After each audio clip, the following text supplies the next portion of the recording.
ఎవరు మీ ముఖ్యమంత్రి ఎవరు? ఏమన్నా ఎవరు? రేవంత్ రెడ్డి.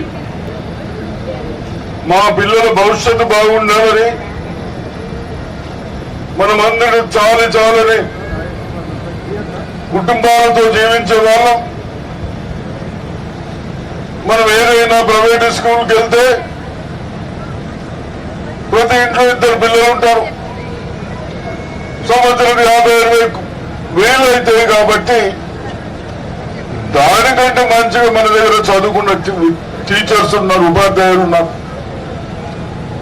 వాళ్ళకి అడిగే వాళ్ళు లేరు, వాళ్ళకి బ్రీఫింగ్ చేసుకునే వాళ్ళు లేరు. ఇది మన ప్రభుత్వం వచ్చిన తర్వాత, మరి ముఖ్యంగా నేను వచ్చిన తర్వాత మన డిస్టిక్ లో బాత్రూమ్ల కొరకే 20 కోట్లు ఖర్చు పెట్టినాం. బాత్రూంలో అన్ని సిస్టమ్ చేయతాను.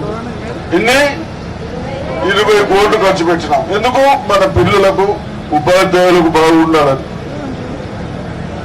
అదేవిధంగా ఫుడ్ కూడా బాగా చేయాలని ఇవన్నీ ఒక సిస్టమ్ తెస్తా ఉన్నాం. కాబట్టి అందరికీ ఆగకుండా ఇది ఇప్పుడు మనం ఫౌండేషన్ వేసుకున్నాం. ఇది ఏమంటారో ఫస్ట్ క్లాస్ కేజీ అంటారు, క్లాసా 12th క్లాస్ వరకు ఒకటే దగ్గర కడుతున్నాం మనం. హాస్టల్ స్కూల్స్ ఇవన్నీ కడతా ఉన్నాం. దీనికి మరి మన కలెక్టర్ గారు పైసలు ఆడోళ్ళక మీరు ఆడోళ్ళు మొగలు కాదు, ఎవరు మంచిగా చదివితే వాళ్ళకి ఇస్తా. ఇంకా ఏడాది రిజల్ట్ చూస్తా. మగ పోరాలు మంచి అయితే మగకి ఇస్తా, మీరు మంచి అయితే మీకు ఇస్తాం. అదేవిధంగా ఇల్లు చదువుకున్న వాళ్ళకు జాబ్స్ వస్తాయి. ఐటీ చేసిన వాళ్ళకు కూడా ట్రైనింగ్ పెట్టిస్తారు.